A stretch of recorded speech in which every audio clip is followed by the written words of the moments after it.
Nurturing money private limited के तमाम investors को मेरा नमस्कार। मेरा नाम डॉक्टर कुमार गौरव है। इस कंपनी का फाउंडर एंड डायरेक्टर हूं मैं और देखते देखते 5 साल बीत गए। जीरो से स्टार्ट किया था।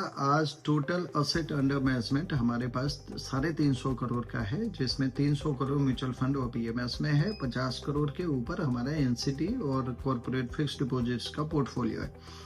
350 करोड़ हमने कैपिटल नहीं उठाए हैं। इसमें से कैपिटल 200 सवा 200 करोड़ हो सकता है और बाकी का सारा जितना 100 करोड़ के करीब है वो मार्केट का प्रॉफिट है, जो मेरा नहीं है, मेरे क्लाइंट्स का है। And that's the testimony of love and affection which we are receiving from our clients. 650 clients हो चुके हैं। और जब भी कोई कंपनी अपने मिड जर्नी में होती है तो उसके पास एक बड़ा चैलेंज होता है। क्या?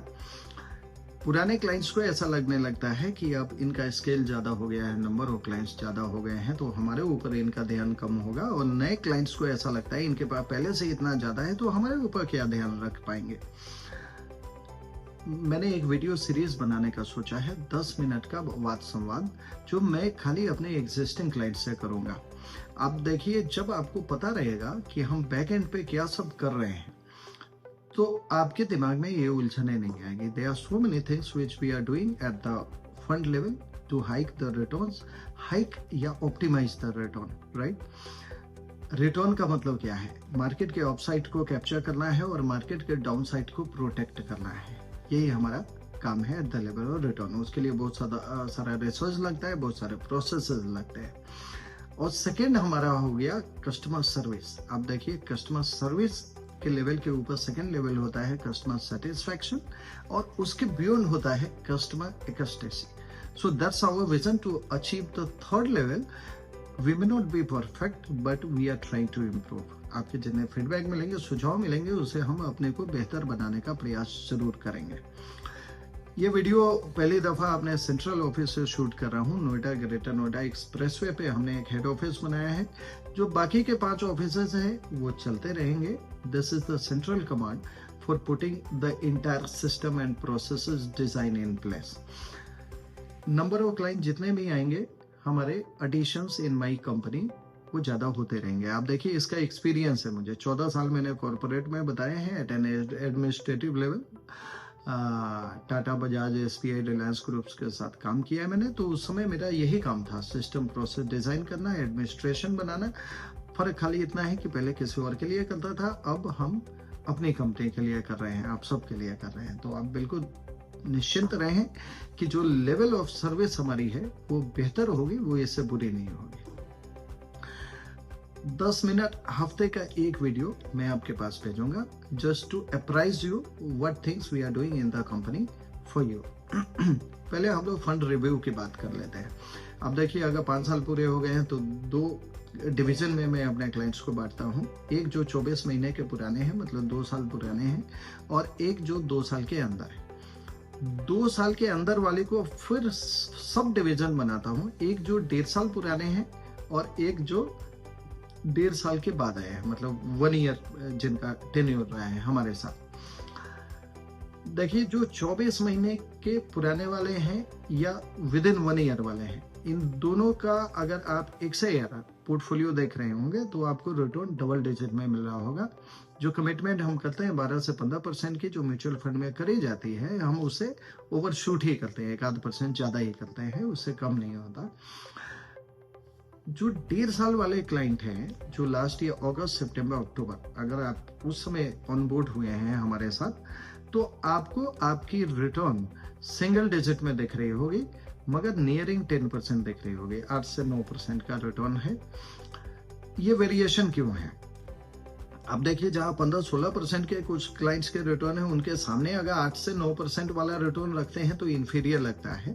मगर उस रिटर्न को अगर आप एक फिक्स डिपॉजिट के सामने रखते हैं, जो कई बार हमें लगता है इससे बेहतर तो एफडी में डाल देते, तो उस एफडी के अगेंस्ट में डबल का रिटर्न है। मान लीजिए आपका पोर्टफोलियो 8% कमा रहा है, तो फिक्स डिपॉजिट में पोस्ट टैक्स रिटर्न वाली 5% ही होता है। एक एंगल आपने और लगाना पड़ेगा। 1.5 साल पहले बाजार का पीक बना था, टॉप बना था।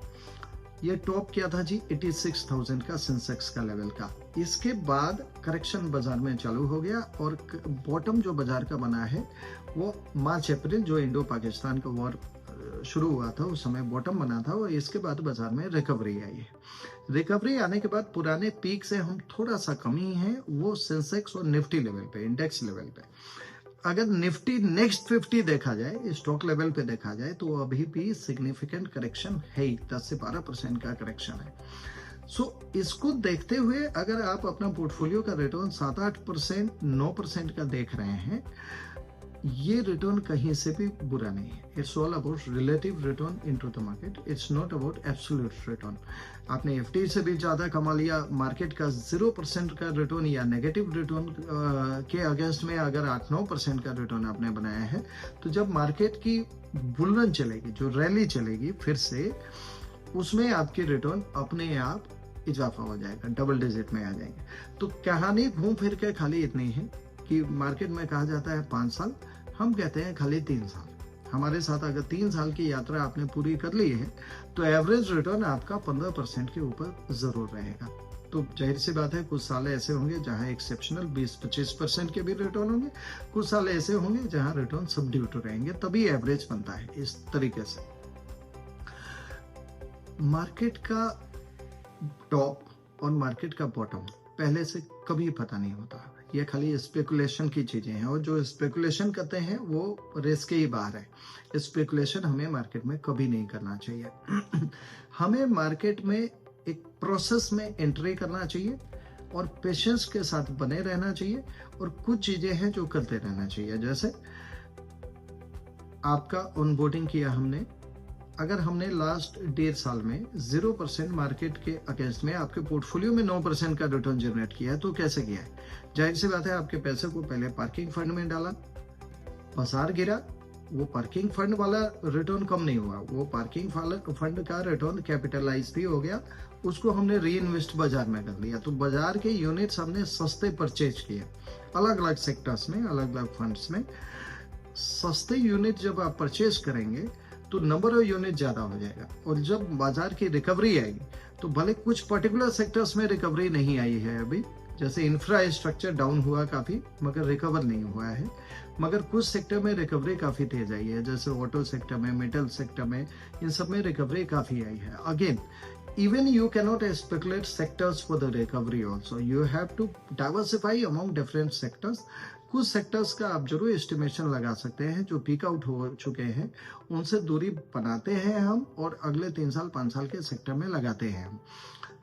वो सेक्टर प्ले आउट कब होगा उसकी एग्जैक्ट डेट नहीं होती, वो 6 महीना में हो जाए, 1 साल में हो जाए, मगर होगी जरूर। जैसे हमने ऑटोमोटिव प्लान लिया था, ऑटो वाले फंड्स लिए थे, उसके एनएफओ में निवेश किया था।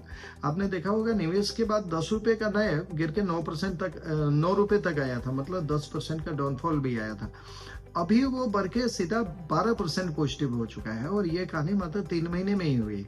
तो फंड को लेके पेशेंस बनाए रखें। अगर 12 महीने रिटर्न नहीं होता है, 13वें महीने में 3 साल का रिटर्न भी देख जाता है। इसी को तो साइक्लिकल नेचर कहा जाता है। इस वीडियो में 8.5 मिनट हो चुके हैं। अगले वीडियो में और तफ्तीश में हम इस बात को चर्चा करेंगे कि हम क्या प्रोसेस अभी कर रहे हैं।